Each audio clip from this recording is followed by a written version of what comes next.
Let's begin with a question that unsettles a lot of people.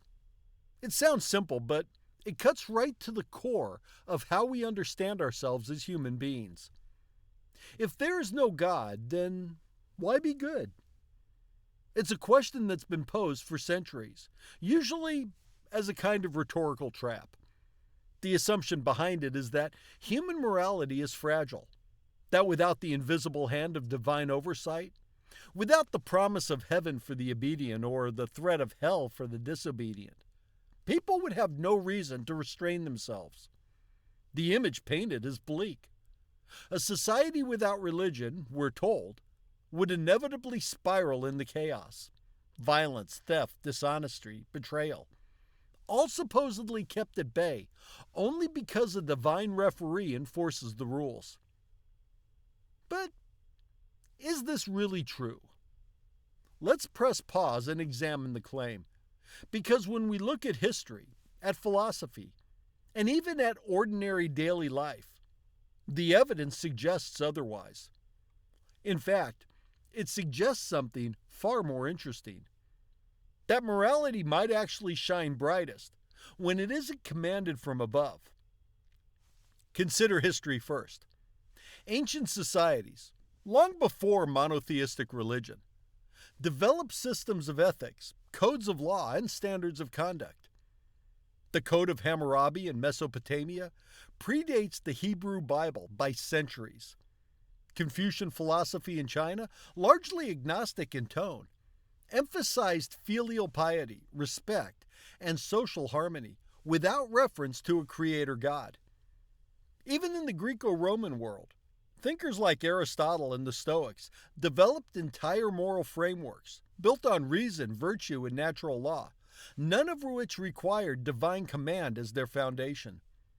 These systems weren't perfect, but they remind us that morality existed and was debated, refined, and practiced long before the idea of a single God issuing decrees from the heavens ever took hold. And then there's daily life. Think about your neighbors, your coworkers, the people you interact with in ordinary settings. Most of them don't live their lives making constant calculations about divine reward or punishment. They don't stop at a red light because they fear God's wrath. They stop because it keeps people safe. They don't help a friend move into a new apartment because they're checking off a heavenly box. They do it because they care, or because they know what it feels like to need a hand. Even many believers, if they're honest, will admit this. How often do people pause before an act of kindness and consciously say to themselves, "I will do this so that God will reward me later"? For most, the thought never arises. The impulse is human, not theological. And that fact alone starts to unravel the claim that morality depends on religion. Another striking observation comes from the lived examples of atheists and agnostics. Whole communities of people live ethical, compassionate, deeply principled lives with no belief in God at all. They volunteer, they raise children, they care for the elderly, they donate to charities. They risk their lives to defend others, not because they expect to be rewarded in the afterlife, but because they understand, at a very human level, that life is better, richer, and more meaningful when we treat others well. And yet, despite this evidence, the old accusation lingers. Without God, why be good? Perhaps it lingers because it really isn't a question at all. It's a defense mechanism.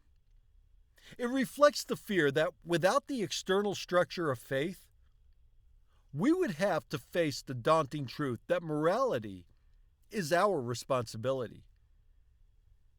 That we have to build it, maintain it, and embody it without leaning on the crutch of cosmic enforcement. That's a heavier burden than many want to accept. But there's also a liberating truth hidden here. If morality does not depend on divine command, then human beings are not just capable of being good without God. They are capable of choosing to be good. And chosen morality embraced freely, lived sincerely, practiced without expectation of eternal compensation, may in fact be the higher calling. So as we explore this idea, let's reframe the conversation. Instead of asking, without God, why be good? Let's ask the more pressing question. What does it say about us if we can be good, even when no God commands it? There's a fundamental difference between morality that is chosen and morality that is commanded. This difference may seem subtle at first, but it cuts to the very foundation of how we think about ethics, responsibility, and freedom. Commanded morality is the morality of obedience. It says, do this because God told you to. Its authority rests outside the self, on scripture, prophets, priests, or tradition. The good act is good, not because of its outcome, not because of its inherent reasonableness, but simply because it was ordered by a higher power. This is what the philosopher Kierkegaard meant when he described the teleological suspension of the ethical. The idea that if God commands something, it overrides even our deepest moral intuitions. Abraham, preparing to sacrifice Isaac, becomes the model, not the exception. Obedience against reason, loyalty against conscience. Chosen morality, by contrast, comes from self-awareness. It says, I've thought about this. I've looked at the consequences of my actions. I've weighed empathy, fairness, reason, and compassion. I choose to live ethically because I see value in it, for myself, for others, for the community. Here, morality arises not from external command, but from internal recognition. It's not obedience, but conscience. Think about the difference between a child who behaves well because they fear punishment from a parent and a child who behaves well because they have grown to understand that kindness makes life better for everyone. The first is compelled behavior, externally enforced. The second is maturity, the flowering of an internal moral compass. We might even say that the goal of parenting is to help children move from commanded morality to chosen morality, to live ethically not because they must, but because they want to. Now let's apply that same logic to religion. If a person refrains from lying because they fear eternal damnation, their honesty is transactional. It's a deal. I will obey, so I will be rewarded. But if a person refrains from lying because they recognize that dishonesty erodes trust, fractures relationships, and poisons communities, then their honesty is principled. It's grounded in understanding, not fear. Which one would you rather rely on in a moment of crisis? The obedience of fear or the integrity of choice? This is not just an abstract philosophy. It plays out in the real world. History gives us chilling examples of what can happen when commanded morality dominates. Wars have been waged, atrocities committed, entire populations enslaved or exterminated, in the name of obedience to divine command. The Crusades, the Inquisition, the Salem witch trials, and even modern-day acts of terrorism are justified under the banner of God wills it. When obedience overrides conscience, morality is no longer a safeguard. It becomes a weapon. But history also gives us examples of chosen morality, where individuals defy the commands of authority in order to do what they know to be right. Think of people who hid the Jews during the Holocaust, even when their governments and religious institutions told them not to. Think of civil rights activists who broke unjust laws because they recognized that human dignity mattered more than blind obedience. In those cases, morality wasn't commanded, it was chosen. And it was precisely that choice that made it courageous and noble. There's a deep irony here. Many religious traditions claim that without God, morality collapses. But when morality is commanded, it can collapse into something mechanical, even dangerous. When morality is chosen, it becomes fully human. It requires courage, reflection, empathy, and responsibility. It is not about outsourcing our conscience to an authority figure, but about cultivating conscience within ourselves. So the question hangs before us. Which is the higher form of morality? The one based on obedience, or the one based on a conscious choice? If morality is only obedience, then we are no better than well-trained animals, responding to the promise of reward or the threat of punishment. But if morality is chosen, then we are free agents, capable of genuine integrity. And isn't integrity in its deepest sense what ethics is supposed to be about? Atheists and agnostics demonstrate something profoundly important. You don't need the fear of divine punishment to act with kindness, compassion, or integrity.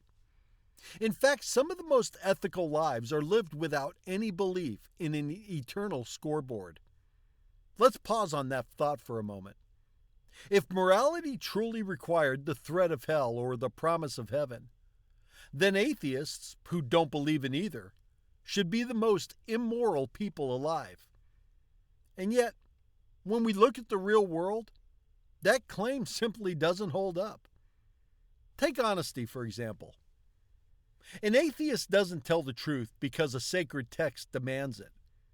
They tell the truth because they understand that dishonesty poisons trust. And trust is the foundation of all human relationships, marriages, friendships, businesses, communities.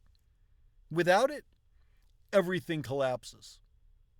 So an atheist tells the truth, not out of the fear of punishment, but because they recognize that truth-telling is what makes life work.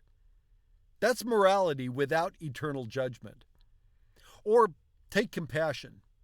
An agnostic doesn't help their neighbor because they think an angel is recording their good deeds in some heavenly ledger. They help because they see their neighbor struggling, and they feel the pull of shared humanity. They know what it's like to be in need, and they respond. That act of compassion isn't diminished by the lack of religious motivation.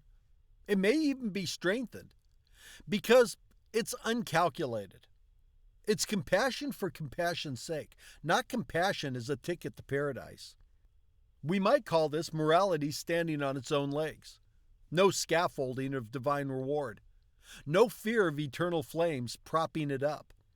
Just the recognition that life is richer, healthier, more beautiful when we live ethically. Now, some people push back against this idea. They'll say, sure, some atheists act morally, but they're still borrowing their ethics from religion. After all, where do concepts like honesty, compassion, and justice come from, if not from God? But history again pushes back hard against this claim.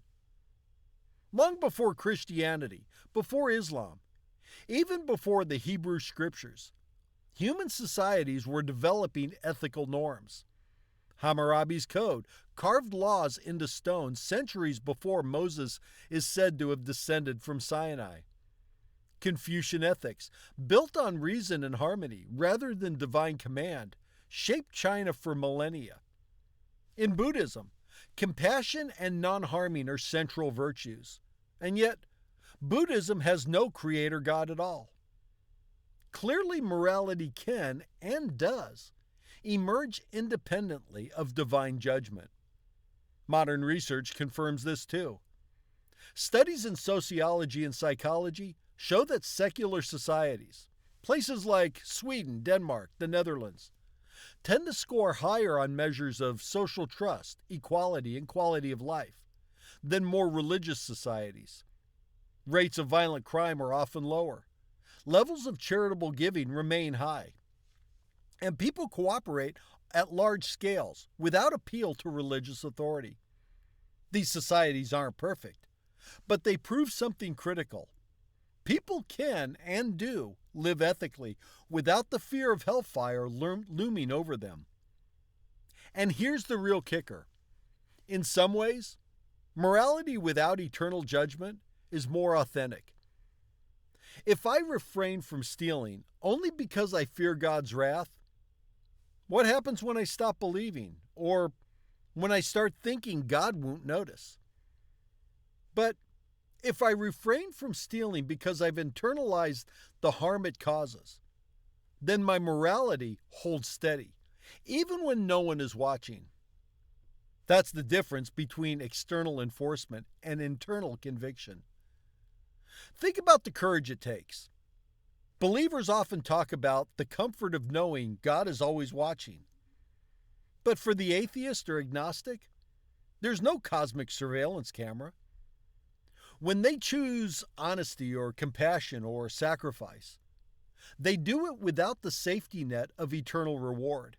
They act ethically because it's right, even when no one will ever know. That's integrity in its purest form. Consider one more example. Imagine someone anonymously donates to a cause that helps the poor. If they do so believing God is watching, it may be sincere, but it also comes with a built-in assurance that their act has been counted.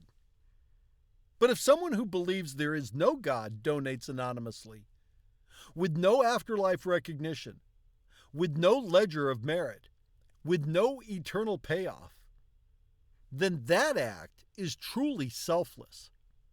It's the definition of altruism, doing good for its own sake, not for a promised return. This raises a profound question. Which morality is stronger? The one that depends on eternal judgment, or the one that stands on its own legs? Which act of compassion is deeper? The one that expects a divine receipt, or one that expects nothing at all? Ethics without eternal judgment doesn't mean ethics without weight. It means ethics with even greater responsibility. If there is no cosmic referee, then it falls on us, and only us, to care for each other, to keep our promises, to tell the truth, to build trust. That's a heavier burden, but it's also a nobler one. In some ways, this path is harder. If you believe God is always watching, you've got an external motivator built in. There's a constant sense that your actions matter because they're recorded, judged, and rewarded, or punished, by a higher authority. That's comforting in a way. It means you're never truly alone, never truly unaccountable. But if you believe no one is watching, then the responsibility is entirely on you. There is no cosmic referee to enforce the rules, no eternal judge to tally your deeds, no guarantee that justice will be served in the end. And that makes morality without God not just possible, but courageous. Think about what this means in practical terms. When atheists and agnostics act ethically, it isn't because they fear hell or crave heaven. It's because they've chosen to be ethical in the face of a universe that, as far as we know, is indifferent. They do good not because it will echo in eternity, but because it matters, here and now. That kind of integrity is deeply powerful. It takes courage to tell the truth when you know there's no divine witness nodding in approval. It takes courage to be compassionate when you know no heavenly crown awaits you. It takes courage to sacrifice for others when you know that, in the end, your reward is not eternal life, but the fleeting satisfaction of having done the right thing. This courage shows up in quiet, everyday ways. An atheist refuses to cheat on their taxes not because they think God is watching, but because they know cheating erodes trust and fairness in society. An agnostic honors their marriage vows, not because they believe vows are sealed before an almighty judge, but because they respect the person they love. A secular activist risks arrest to fight for civil rights, not because they believe heaven demands it, but because they know injustice is wrong, here and now. And It also shows up in the big, dramatic ways. Think of people like Bertrand Russell, who openly defended rational thought and compassion in an age when atheism was stigmatized. Or humanist doctors and aid workers who plunge into dangerous conditions to save lives, not because they believe they're doing God's work, but because they value human dignity. These are examples of people acting with no cosmic scoreboard, no eternal payoff. Their courage is not in believing that a higher power guarantees meaning, but in creating meaning through their choices. Now let's compare that to commanded morality.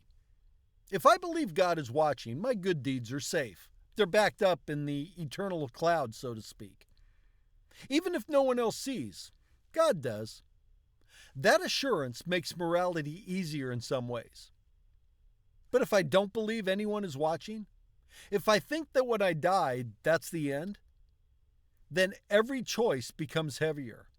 Every act of kindness, every sacrifice, every bit of integrity rests on my shoulders alone. No divine safety net, no eternal audit, just me and the people I affect. That weight makes ethical living both riskier and braver. There's also an existential element here. Without God, there's no promise that justice will win out in the end. The wicked may prosper, and they often do. The good may suffer, and they often do. And no grand cosmic reversal may set it right. And yet, atheists and agnostics still choose to be ethical. They choose compassion even when cruelty pays. They choose honesty even when lying would be easier. They choose fairness even when exploitation would bring profit. That willingness to stand for what's right, even without a guarantee of reward, is a profound act of courage. This courage isn't abstract. It's deeply human. It says, I know my time is finite. I know the universe won't remember me forever. And still, I choose to live with integrity because that is what makes my life meaningful. That's not weakness. It's strength. To live morally in a world without cosmic oversight requires not less conviction, but more. So, maybe the real measure of ethical power isn't whether you follow the rules for a promised reward, but whether you choose goodness when there is no reward at all. That's the courage of no God. It's not morality with training wheels. It's morality on its own, riding freely, balancing on the raw strength of human conscience. And when you think about it, that's what makes this kind of morality so compelling. It's not about fear. It's not about calculation. It's about choosing to live well, to treat each other well, simply because you can. That's courage. And that courage deserves recognition, not suspicion. So maybe the real question isn't, do you believe in God? That's not the true measure of a moral life, because belief by itself is passive, it's internal. It can remain untested, unexpressed, even unexamined. What really matters is what belief or disbelief produces in practice. The real question is much simpler and much harder. How do you treat others? Do you show kindness when it would cost you something? Do you respect the dignity of others, even those who differ from you? Do you tell the truth when it would be easier, safer, more profitable to lie? Do you extend compassion to the stranger, the outsider, the vulnerable, not because a commandment forces you to, but because you recognize their humanity? Belief or disbelief in God doesn't automatically answer those questions. A person can say, I believe, and still be cruel or dishonest or selfish. History is littered with examples of devout believers who used their faith to justify oppression, war, and exploitation. Likewise, a person can say, I don't believe, and still live with extraordinary integrity, generosity, and love. The dividing line is not belief. The dividing line is behavior. And isn't that what matters most? If you're hungry, do you care whether the person who gives you bread believes in God? Or do you care that they gave you bread? If you're lost, does it matter whether the person who guides you believes in Scripture? Or does it matter that they took the time to help? If you're betrayed, does it matter whether your betrayer prayed before acting? Or does it matter that they broke your trust? When we reframe the questions in this way, the entire moral landscape shifts. It's no longer about categories, atheist, agnostic, believer. It's about character. It's about the lived reality of kindness, honesty, fairness, and courage. This is not a new idea. Philosophers across traditions have echoed it for centuries. Jesus himself, ironically, said it in the parable of the Good Samaritan. The measure of goodness was not the religious affiliation of the helper, but the mercy shown to the wounded man. The Buddha said it in his teaching on compassion. Hatred is never overcome by hatred, only by love. Humanist thinkers like Immanuel Kant or John Stuart Mill said it in their own way. Morality is about universal principles, about actions you would will for everyone, about the greatest good for the greatest number. Different traditions, different languages. Same point. Belief is not the essence of morality. Action is. Now, to be clear, this doesn't mean belief is meaningless. Beliefs shape people. They inspire, they motivate, they give structure and meaning. But belief is only as good as the fruit it bears. What good is a belief in God if it only produces cruelty? Evangelicals, I am looking at you, and prosperity gospelists. What good is disbelief if it produces selfishness? In the end, the question remains the same. How do you treat others? Think about the world we live in now. We are surrounded by debates over identity and ideology and affiliation. People want to know what team you're on, what flag do you wave, what God do you pray to or don't. And yet, those questions often distract us from the most important, most practical, most urgent moral reality. How do we live together as human beings? Because when you're standing in a hospital room waiting for news about a loved one, you don't care whether the doctor is Christian or Muslim or Jewish or atheist or agnostic. You care whether they're competent, compassionate, and honest. When disaster strikes and strangers show up to help you dig through the rubble, you don't stop to ask what creed they profess. You care that they're there, sweating alongside you, shoulder to shoulder. That's the beauty of reframing the question.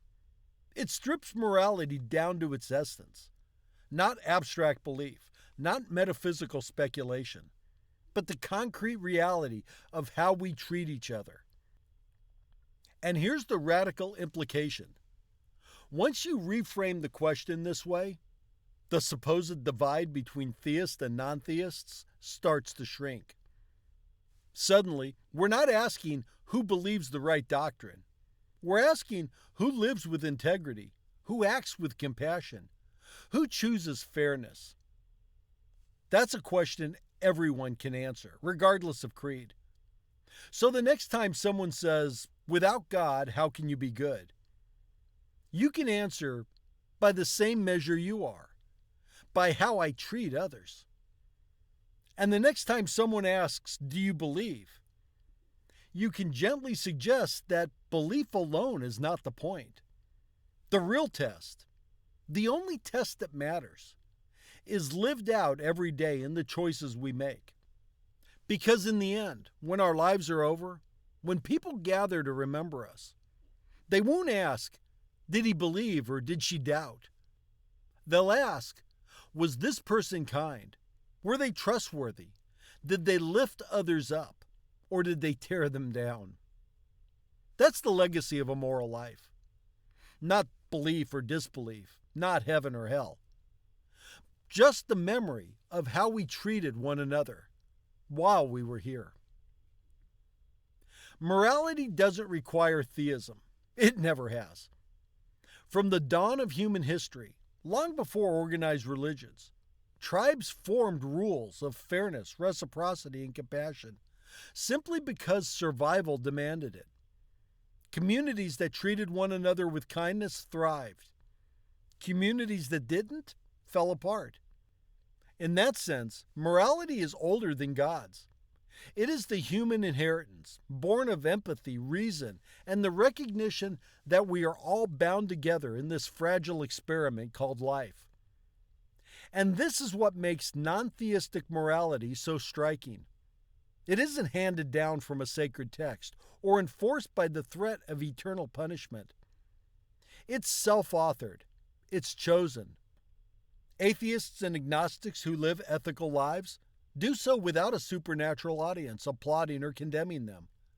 They act justly not because they must, but because they decide to. That choice, free of fear, free of bribes, reveals a moral courage as profoundly as any sermon or scripture. Perhaps then, the higher calling is not obedience, but authenticity, not bowing out of duty, but standing upright out of conviction.